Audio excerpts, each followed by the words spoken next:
हर्षवर्धन जी। नीरज जी, देखिए, आप लोगों को कुछ दिख नहीं रहा है। बहुत शानदार गठजोड़ बन रहा है और पूरा विपक्ष एक साथ आएगा, बढ़िया 56 भोग पर एक साथ बैठेंगे और ये लोग नरेंद्र मोदी को ध्वस्त कर देंगे। पता नहीं क्यों आप लोग मानने को तैयार नहीं। एक दूसरे से जो जूतम पैजार कर रहे हैं, इसको हम लोगों को क्यों देखना चाहिए पत्रकार के तौर पर?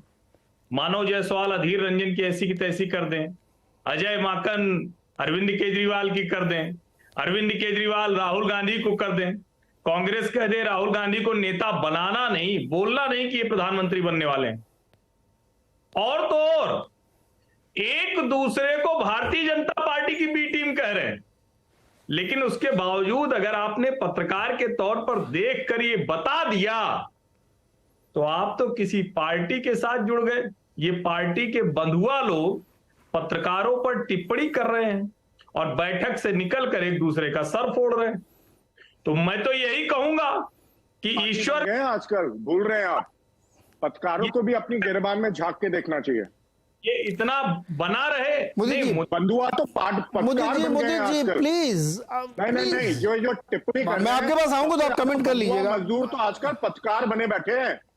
सबसे ज्यादा बंधुआ मजदूर आजकल हिंदुस्तान में पत्रकार बने बैठे हैं। लीजिए, पहले आप अभय जी के खिलाफ बोल रहे थे, आप हर्षवर्धन जी के खिलाफ बोल रहे भैया। ये तो सच्चाई आपको नहीं पता, आपको नहीं कह रहा नीरज जी। नहीं, अच्छा उनको कंप्लीट करने दीजिए। उनको आते हैं किस किस पार्टी के चट्टे बट्टे सब जानते हैं। कंप्लीट ध्यान से बोलिए हर्षवर्धन जी, सब जानते हैं आपके बारे में भी। जी जी जी जी कंप्लीट करने दीजिए हर्षवर्धन जी। बंधुआ मजदूर आप खुद होंगे, इससे दूसरे नजर आते हैं आपको। नीरज जी, हाँ, मैं ना चयन सही से कीजिए। अरे मुझे जी प्लीज, आप मतलब प्लीज हर एक के बीच में मत बोलिए, मैं रिक्वेस्ट कर रहा हूं। इनको भी बोलिए, फिर जरा तमीज के शब्दों का इस्तेमाल करें। चुप होता हूं। जरा मुदित अग्रवाल बताएं क्या जानते हैं हमारे बारे में या अभय दुबे जी के बारे में बताएं। सुनो भाई हर्षवर्धन प्लीज, पर्सनल में शुरू करो। जानता हूं और ये भी जानता हूं आपके बारे में मत करो। पॉलिटिकल लीनिएजेस कहां है सबको पता है, जग जाहिर है। अगर तृणमूल कांग्रेस वाले भी आपके बारे में बता ही रहे थे। अभय जी ने आज साफ कर दिया। मैंने 2 सवाल केजरीवाल जी के बारे में पूछा, कन्नी काट गए। उनको लग रहा होगा शायद डांट पड़ेगी केजरीवाल जी से। तो देखिए, ये तो बायस अपने अब आप ये कह रहे हैं कि अभय जी केजरीवाल जी के साथ जुड़े हुए हैं, मतलब ये क्या है? ये ऐसा मत करिए, ऐसा मत करिए, ऐसा नहीं। मैं प्लीज, मुझे मोदी जी मजबूर मत करिए कि मैं ऑडियो डाउन करूं प्लीज। हिम्मत होनी नहीं, सच वो बोल रहे हैं ना। उनको देखिए, एक जर्नलिस्ट के तौर पर, एक एनालिस्ट के तौर पर, ये मैं हो सकता है मैं राहुल जी का बहुत बड़ा फैन हूं या मैं मोदी जी का, मुझे जिसकी प्रोग्राम अच्छे लगेंगे मैं उसकी बात करूंगा। आप इसके लिए मुझे बायस कहे तो आप कहते रहे, इससे क्या फर्क पड़ता है? मैं जर्नलिस्ट हूं, मेरे को इतना अधिकार तो है ना किसी पक्ष लेने का। चलिए हर्षवर्धन जी कंप्लीट करिए। नीरज जी, बस एक निवेदन कर रहा हूं कि शायद मुदित अग्रवाल पता नहीं पहली बार आए हैं या पहले भी आए थे। नहीं, आज बहुत ज्यादा डिस्टर्ब कर मैं प्लीज, मैं आपकी बार मैं चेतावनी तौर पर मैं ऑडियो डाउन कर दूंगा अगर कोई दूसरा बीच में बोलेगा तो। लेट हिम कंप्लीट यार, जो बोल रहा है उसको बोलने दो जी। हमें कौन सा राजनीति करनी? चलिए कंप्लीट करें। मैं यही कह रहा हूं कि अच्छी देख कर नहीं निगली जा सकती। देश की जनता को ये दिख रहा है कि ये लोग एक दूसरे को लानत भेजने में कोई कसर नहीं छोड़ रहे और ये कहते हुए एक हो रहे हैं कि देखो नरेंद्र मोदी को हराना है। इनका नैरेटिव पूरा यही है। देश के मुद्दे इनके नैरेटिव में नहीं है और ये कहते हैं कि हम तो मुद्दों पर राजनीति करते हैं, लेकिन किसी भी पार्टी ने मुद्दों के आधार पर 2024 का चुनाव लड़ने का ऐलान नहीं किया है। ये कह रहे हैं कि संविधान खत्म होने जा रहा है। कमाल की बात यह है कि जिस संविधान की ये बात करते हैं उसके लिहाज से भी काम नहीं कर रहे हैं। ये कह रहे हैं कि तानाशाही हो गई है और उस संविधान के आधार पर जब संवैधानिक संस्थाएं, चुनाव आयोग वो चुनाव कराता है तो जीतने पर कहते हैं ईवीएम अच्छी, वरना कहते हैं ईवीएम खराब। और तो और ये देश की जनता के उस जनादेश को सम्मानित करते हैं। बात कहते हैं कि अगर नरेंद्र मोदी वोट मिल गए। हर्षवर्धन रुकिए, छोटा मुझे चाहिए, छोटा मुझे जवाब चाहिए। बहुत छोटे बात रखना चाहता हूँ। देश की जनता बहुत अच्छे से देख रही है, इनकी लड़ाई भी भाई मैं तो नहीं, ऐसा सुनिए, ये जो लड़ाई ना, मैं इसको थोड़ा पर्सपेक्टिव में डालना चाहता हूँ। आप ध्यान से सुनिएगा राजनीतिक दल लोगों। एक तरफ जो ये लड़ाई की असली जड़ है ना, वो ये दिख रही है कि कोई आदमी अपना हिस्सा नहीं छोड़ना चाहता और उसमें से एक पेंच आम आदमी पार्टी ने फंसा रखा कि पहले मेरा मामला पहले सॉल्व कर दो, बाद में बाकी देखी जाएगी। सवाल यहीं पे खड़ा हो रहा है। अभय जी, आप बहुत आशान्वित हैं, लेकिन मुझे तो ये समझाइए ना कि कांग्रेस सिर्फ 182 या 88 सीटों पर सीधी फाइट में है, बाकी सब जगह कोई ना कोई घुसा हुआ है, तो क्या करे कांग्रेस? सबकी सुनती रहे क्या? ऐसे थोड़ी बनेगा। आपने एक आंकड़ा दिया नीरज जी, आपने आंकड़ा दिया कि कांग्रेस 180 सीटों पर फाइट में है। चलिए 200 का फिगर मान लेते हैं कि एक मोटे तौर पर समझने के लिए कांग्रेस 200 सीटों पर भारतीय जनता पार्टी के खिलाफ सीधी टक्कर में है। अब आप देखिए पिछली बार उन 200 सीटों पे क्या हुआ था। पिछली बार पे 10-15 सीटें छोड़कर बाकी सारी सीटें भारतीय जनता पार्टी ने जीत ली थी। तो कांग्रेस जो विपक्षी एकता की प्रक्रिया में शामिल है वो बहुत अच्छी बात है। तो आपने कहा कांग्रेस क्या करे, तो कांग्रेस को पहला काम तो ये करना होगा कि जिन 200 सीटों पे वो भाजपा के साथ सीधी फाइट में है वहां भारतीय जनता पार्टी को हराए। ये सबसे पहले कांग्रेस को करना होगा। नहीं, एक चीज और सर, एक चीज और, 200 सीटों पर सीधी फाइट में है और पिछले चुनाव में ही 200 सीटों पर दूसरे नंबर पे थी वो। दूसरा नहीं, एक और समझिए, छोटा सवाल इसमें जुड़ा है। हम जब ये कॉन्टेक्स्ट में डालेंगे तब बात बनेगी ना, कि हम ये मान लें कि जो 14 में था वही 19 में था, इसलिए 24 में ऐसा ही होना चाहिए। नहीं, मैं ये नहीं कह रहा हूं। मैं ये कह रहा हूं कि आप ये कांग्रेस 200 सीटों पर भाजपा के साथ जो सीधी फाइट में है, वहां पे देखिए भाजपा को विपक्षी तभी तो हरा सकते हैं जिन जिन इलाकों में उनका दबदबा है वहां वो अच्छा प्रदर्शन करें, और लोकसभा की दृष्टि से अच्छा प्रदर्शन करें, विधानसभा की नहीं। विधानसभा चुनाव तो कांग्रेस ने राजस्थान में, छत्तीसगढ़ में और मध्य प्रदेश में जीत लिया था चुनाव। वही तो मैं कह रहा हूं, दिल्ली में कौन सा लोकसभा में आम आदमी पार्टी का दबदबा है? कह रहे हैं, छोड़ दीजिए ना 7 सीटों पे।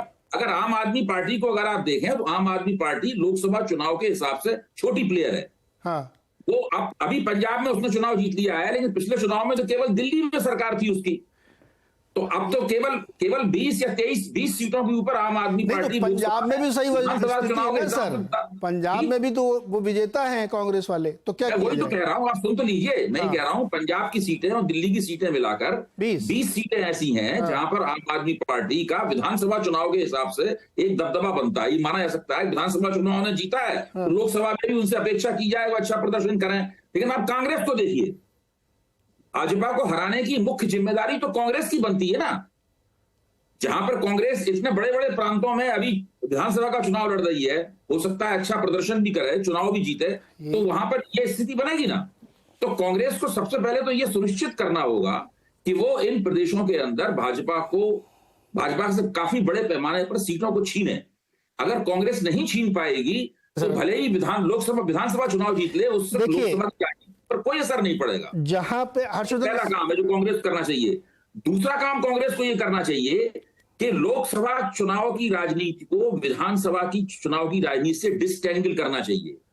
जो छोटी पार्टियां हैं वो बड़ी पार्टियों के मुकाबले हमेशा अपनी हैसियत से ज्यादा आगे बढ़कर दावेदारी करती है। ये पुराना नियम है गठबंधन। तो ये नियम बदलना पड़ेगा ना सर। अगर लोकसभा विधानसभा को हम अलग करके देख रहे हैं, अगर लोकसभा विधानसभा अलग करके देख रहे हैं तो फिर लोकसभा के हिसाब से तो कांग्रेस को मिलना चाहिए ज्यादा, फिर उसमें क्यों इतना बात कर रहे हैं लोग? मैं अभी तो सीटों के बंटवारे पे बात ही नहीं हुई ना सर। लड़ाई तो उसी के लिए है। सीटों के बंटवारे का फार्मूला क्या होगा, ये तो क्या होगा? सीटों के लड़ाई अखिलेश जी क्या कह रहे हैं, हम 80 पे लड़ेंगे, और काहे की लड़ाई चल रही है? अरे आप सुनिए तो मैं क्या कह रहा हूं। मैं ये कह रहा हूं कि सीटों के बंटवारे का फार्मूला क्या होगा, ये वो लोग शिमला में फार्मूला तो सर तब बनेगा जब मेरे पिक्चर साफ हो। तब जब पिक्चर ही हमारे दिमाग में ये है, अखिलेश जी कह रहे हैं 80 पे लड़ूंगा, मैं ममता जी 42 पे लड़ेंगी, 20 पे लड़ेंगे, तो कांग्रेस क्या करेगी? ममता बनर्जी ने एक फार्मूला दिया है। ममता बनर्जी ने कहा है कि जिसका जहां दबदबा हो वहां उसका उम्मीदवार लड़े, बाकी लोग उसके। आप सुन तो लीजिए पूरी बात, 1-2 मिनट धैर्य से सुन लीजिए जी। इसका जहां दबदबा हो वो लोग वहां पे लड़े, बाकी लोग उसके खिलाफ न लड़े।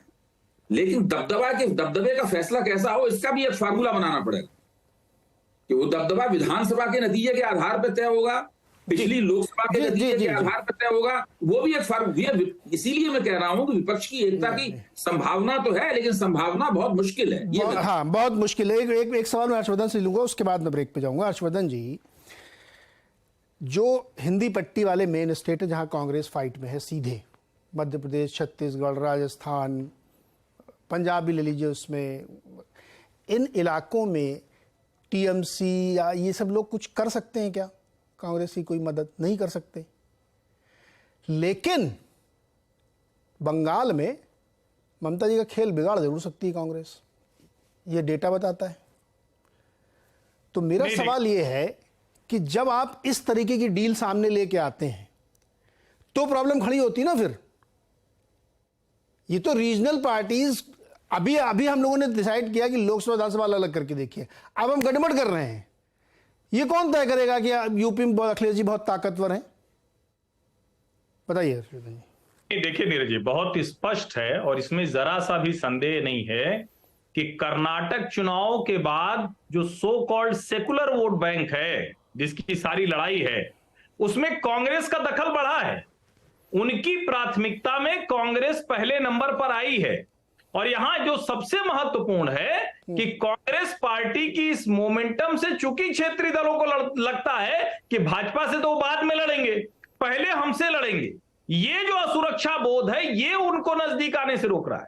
और मैं फिर से आपको कह रहा हूं कि देखिए, अरविंद केजरीवाल की पार्टी वो किसी भी तरह से कांग्रेस को ये दिखा देना चाहती है कि देखिए अध्यादेश पर हमारे साथ नहीं आए। हालांकि अभी तय नहीं होगा, ये तो संसद के पटल पर तय होगा। लेकिन जो ये सारा मसला है, ये मुस्लिम वोट बैंक को संदेश देने का, मैसेजिंग करने का मसला है। और यहां कोई अब संदेह तो रह नहीं गया है कि कांग्रेस पार्टी जब नेशनल इलेक्शन होंगे तो उसमें बेहतर करेगी। और चूंकि क्षेत्रीय दलों को ऐसा थोड़ी ना है कि उन्होंने भारतीय जनता पार्टी को एकदम निकाल बाहर किया है जी। में जो केजरीवाल एकदम से भाजपा को शून्य कर देते हैं, या 3-4 सीटें 8 सीटें आती हैं, उसी दिल्ली में 7 की 7 सीटें भाजपा जीती। और मैं ब्रेक लेना चाहता हूं हर्षवर्धन। कर्नाटक में भी लोकसभा के संदर्भ में जब सवाल पूछा गया था तो लोग मोदी जी की तरफ टिल्टेड थे। ये ग्राउंड रियलिटी, इसको हम आप झुटला नहीं सकते हैं ना। ये कुछ ऐसी चीजें हैं। दूसरा